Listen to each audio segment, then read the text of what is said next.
Bonjour et bienvenue dans ce nouveau vlog, un mois Murakami pour le mois de juin, ce qui veut dire que on arrive à la moitié, et pour la moitié on s'attaque à un gros morceau puisque c'est les chroniques de l'oiseau à ressort qui fait, je crois, presque 1000 pages, ouais, 950.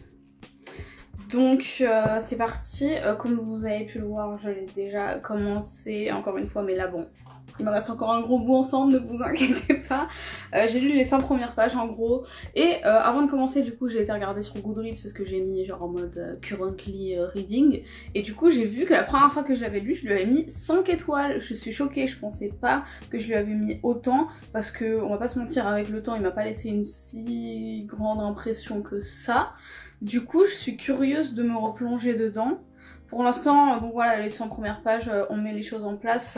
De ce que je me souviens, c'est assez flou encore une fois le plot, mais en gros le plus gros du fil conducteur c'est qu'on suit le personnage principal, Toru Okada il s'appelle cette fois, toujours le même style de personnage principal, et au bout d'un moment sa femme va disparaître pour changer, ça aussi classique shit Murakami, et du coup il part un peu dans une espèce de quête pour essayer de comprendre avec des gens un peu bizarres et tout. Il y a une histoire aussi avec son beau-frère, le frère de sa sœur, qui est un peu chelou, qui est une figure politique d'extrême droite. Il y a un truc aussi avec... il a un problème avec l'extrême droite aussi pour Murakami. Enfin, pas que ce soit une mauvaise chose, mais bref. Et voilà quoi, il se passe des trucs bizarres. Là, il a commencé à se lier d'amitié, je vous avais dit, avec une meuf qui a genre 16-17 ans, encore une fois. On va voir ce que ça donne, le développement de cette relation aussi. Retour des puits. Cette fois, les puits ne sont pas utilisés que comme des métaphores, mais il y a littéralement un puits dans l'histoire, dans un jardin derrière chez lui. Il y a un puits, donc c'est un élément narratif à part entière. Donc on retrouve encore une fois plus ou moins tout le temps les mêmes éléments. Et voilà, on va voir ce qu'il en sort. C'est tout ce que j'ai à vous dire jusqu'à maintenant. C'est parti.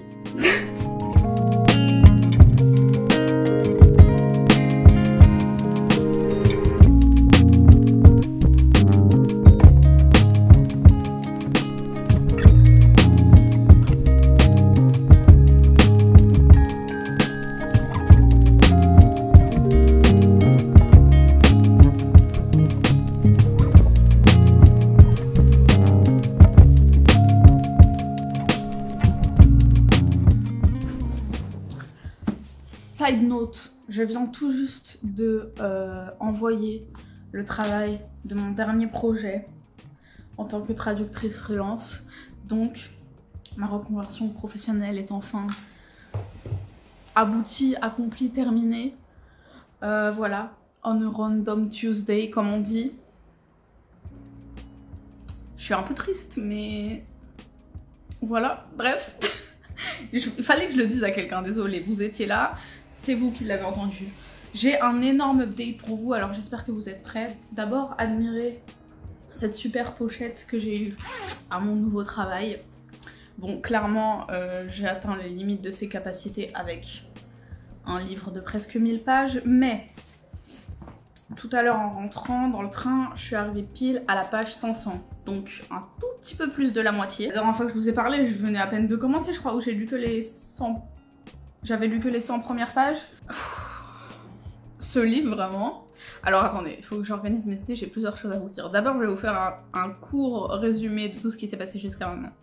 Comme je vous l'ai dit, on suit le personnage principal, Toru Okada, qui, au final, ça arrive pas tout de suite le fait que sa femme disparaisse. Au début, il fait sa vie normale, il est au chômage. Avant, il travaillait dans un cabinet de juriste, mais il n'était pas Genre il a pas fait d'études de droit lui, c'était un sous-fifre. C'est bon, pas les miens. Voilà, mais je sais plus si c'est lui qui est parti ou il s'est fait virer, bref, mais en tout cas il est sans emploi, il fait rien. Et au début, tout ce qui se passe, c'est qu'il a perdu son chat a disparu. Et en fait, sa femme, elle contacte une meuf un peu en mode voyante, chamane, je sais pas quoi et tout, pour essayer de savoir où est passé son chat. Et à partir de ce moment-là, il se passe des trucs chelous. Classique shit Murakami. Ensuite, à un moment, sa femme disparaît. Classique shit Murakami. Et il comprend pas et tout. Et après, il rencontre une autre meuf, la sœur de la chamane voyante et tout. Et il se passe des trucs bizarres. Il fait des trucs bizarres avec lui, avec elle, dans ses rêves, nanana. Classique shit Murakami.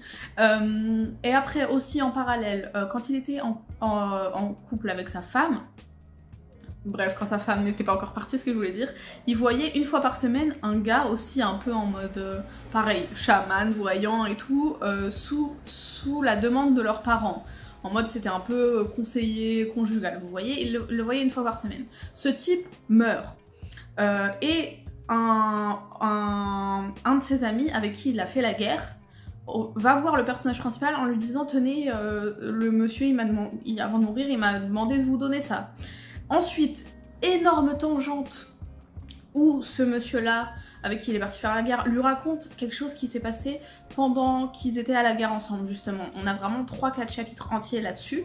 Et pourquoi je vous raconte tout ça? Parce que la star de cette tangente, c'est quoi? Un puits. Et c'est la première fois, je crois, depuis que j'ai relu tous les Murakami et tout, que là, vraiment, le puits, comme je vous le disais, il a une place vraiment centrale. Parce que, en gros... je vais pas vous raconter toute la tangente parce que c'est vraiment... voilà. Mais ce qu'il faut retenir, c'est que cette personne a passé 3 jours, je crois, au fond d'un puits, en Mandchourie, dans un désert, dans les steppes de la Mongolie. Non, Mongolie ou Mandchourie, je sais plus, bref. La géographie. Et après, il a survécu grâce à ce voyant-là qui l'a retrouvé avec ses pouvoirs psychiques. Donc il lui raconte toute cette histoire et tout. Et le personnage principal, il est en mode mais il n'y a pas un puits dans le jardin derrière ma maison? Et du coup, et bah, il décide lui aussi, après ce que lui a raconté l'autre, le gars, et aussi parce que le voyant, la dernière fois qu'il l'avait consulté, il lui avait aussi dit un truc par rapport à ça, en mode s'il faut descendre, descendez au plus bas, s'il faut monter, montez au plus haut, je sais pas, petite métaphore comme ça et tout. Et du coup, il a décidé d'aller dans le puits, dans le jardin, c'est même pas son jardin lui, c'est le jardin d'une maison abandonnée derrière chez lui, et il descend dans le puits. Et il passe, je crois, 72 heures dans le puits en tout, en mangeant pas grand chose, en buvant pas grand chose. Il se passe des trucs chelous, des trucs classiques shit Murakami, on sait pas si ça s'est vraiment passé ou pas, si c'est des hallucinations, tout ça, tout ça. Donc vraiment, le puits a vraiment une place centrale dans ce livre. Est-ce que je comprends toute la symbolique? Ah oui, c'est ça du coup que je voulais qu'on fasse ensemble, parce que là je me suis dit c'est le bon moment pour le faire. On est en juin, on arrive au milieu de l'année, on a lu la moitié des Murakami, je me dis c'est le moment. On va regarder ensemble, concrètement, qu'est-ce que veut dire la symbolique du puits. Symbolique du puits. Ah! Le puits est un trou profond et humide qui évoque le vagin de la femme. C'est donc un symbole féminin, source de vie et d'abondance. Je sais pas si j'ai envie de prendre ça comme... Ah, aller au fond du puits. C'est une métaphore de l'introspection et de la méditation et du travail de conscience. Oui, c'est clairement ce qui se passe dans celui-ci. Et après que le personnage principal y soit allé, t'as 2 autres personnages de l'histoire qui décident d'y aller aussi pour réfléchir. Genre... Je me demande vraiment, j'aimerais vraiment savoir si Murakami s'est déjà assis au fond d'un puits, c'est sûr et certain, genre. Bon, écoutez, c'est la fin de cette analyse plutôt médiocre. Il est trop tard et il fait trop chaud pour intellectualiser plus la chose. Mais voilà, on est arrivé à la moitié, je vais continuer. Je vous avoue, j'ai totalement oublié où va cette histoire. Genre vraiment, c'est quasi comme si je le lisais pour la première fois. On continue.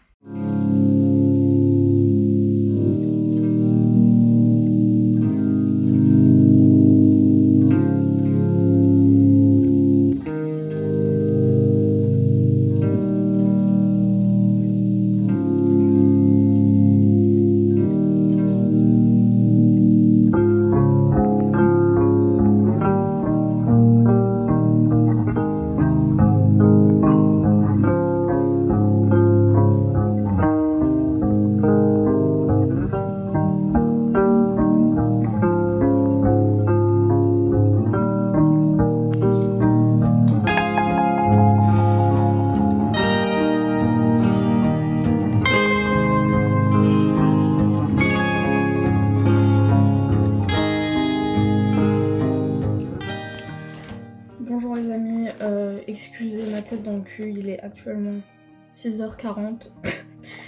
J'ai 15 petites minutes pour vous parler. Je me prépare pour aller au travail, mais je voulais absolument faire cette update maintenant parce que il me reste 100 pages de les chroniques de l'oiseau à ressort et je vais très probablement les finir dans la journée, donc je voulais pas vous faire juste un update déjà en ayant fini parce que j'ai l'impression que j'ai pas fait beaucoup d'updates dans le cours de ma lecture. J'en ai fait une juste au début, après au milieu. Et là voilà, qui me reste 100 pages. C'est pas le 5 étoiles que j'ai mis la première fois, ça c'est clair et net, mais encore une fois, ça je pense que c'est plus dû au fait que en ce moment, il y a un peu aucune lecture qui m'emballe beaucoup. Donc c'est pas forcément objectif le fait que je dise ça. Mais après, j'ai quand même, je crois, plus apprécié la deuxième partie du livre par rapport à la première, et je me suis fait la réflexion que la deuxième partie du livre a vraiment rien à voir avec la première, qu'on peut vraiment scinder en deux l'histoire quasiment, parce que à part le personnage principal, tous les autres personnages secondaires changent un peu entre la première et la seconde partie, même s'il y a quand même un fil conducteur et l'intrigue continue et on est toujours en mode mais qu'est-ce qui se passe avec sa femme, nan. Et dans cette deuxième partie t'as plus le personnage principal qui lui aussi est en train de se demander genre mais qu'est-ce qui m'arrive et tout, qui fait un moment, il y a un passage où il fait un peu le bilan de tout ce qui s'est passé cette dernière année, parce que oui, ce que je me suis fait comme réflexion aussi, c'est que je crois que c'est le livre de Murakami qui s'étale le plus longtemps sur le temps. Je crois que même la trilogie des 1Q84 a fait pas aussi longtemps. Je crois que c'est une histoire de quelques mois, mais ça fait pas une année entière, alors que celui-ci ça fait plus d'un an en tout, genre là au moment où j'en suis, ça fait déjà 1 an et demi qui s'est déroulé depuis le début de l'histoire. Et bref, vous voyez le même comme ça là, c'est le personnage principal. Quand il fait un peu le bilan de tout ce qui lui est arrivé, il est comme nous en fait, il est en mode mais qu'est-ce qui se passe, non. Et les réflexions qu'il a, c'est drôle parce qu'il est en mode genre ces personnages qui sont liés à moi, non et tout, et il voit un peu les choses comme nous on les voit en tant que lui, personnage principal d'une histoire. Alors que pour lui il est réel, enfin je sais pas si vous voyez ce que je veux dire, mais bref, on va pas se mentir, c'est un peu toujours le même délire avec les histoires de est-ce que c'est vraiment arrivé, qu'est-ce que la réalité, qu'est-ce que le rêve. Aussi beaucoup de réflexions sur la destinée et le libre arbitre. C'est quelque chose dont justement dans ses réflexions avec lui-même et à travers les histoires des autres personnages secondaires qui est beaucoup soulevé, et quelque chose que j'avais pas remarqué et qui change un peu par rapport au thème de ces autres livres, même si on retrouve aussi les thèmes habituels avec, comme je l'ai dit, frontière entre rêve et réalité, et aussi quelle est ma place dans ce monde, où est-ce que va ce monde, avec surtout le personnage son beau-frère, le frère de sa femme qui a disparu, qui, comme je vous l'avais expliqué, devient un peu une figure montante de la politique au Japon, et que le personnage principal déteste. Et j'ai l'impression que c'est un peu l'incarnation du monde dans lequel il vit en fait, ce personnage principal, ce personnage de politicien quoi. Et aussi il y a toute une timeline avec la guerre entre le Japon et la Chine et après l'Union soviétique. C'est très ancré dans l'histoire pour le coup, et ça se voit que Murakami il a bossé ses cours d'histoire et de bataille et tout, parce qu'il y a plein de références à ça qui je suppose sont des faits réels, mais je vous avoue que c'est pas trop un pan de l'histoire que je connais bien. Et toujours ce puits, encore et toujours, jusqu'au bout, il sera là, il sera toujours là, et on sait très bien que dans les prochains, il y en aura aussi. C'est, voilà, je vous dis maintenant, quand je lis un Murakami et qu'il n'y a pas de puits, je suis déçue carrément. C'est drôle. Mais voilà, toujours assez atmosphérique, on va dire, c'est les descriptions de ces passages. Même si je dois dire aussi que c'est, je crois, l'un de ses romans les plus sanglants, avec toutes justement les descriptions de la guerre et tout. Franchement, il y a des trucs graves dégueulasses qui sont qui sont racontées, dont je me serais bien passée. Mais voilà, comme je vous dis, il me reste 100 pages, donc je pense que je vais les finir dans la journée, dans le train, et je reviendrai vers vous. Et aussi, j'ai pas encore fait mon petit dessin sur la page de couverture, et je pense que pour le mois de juin, je vais faire des coquelicots. Donc voilà, c'est le projet pour la journée.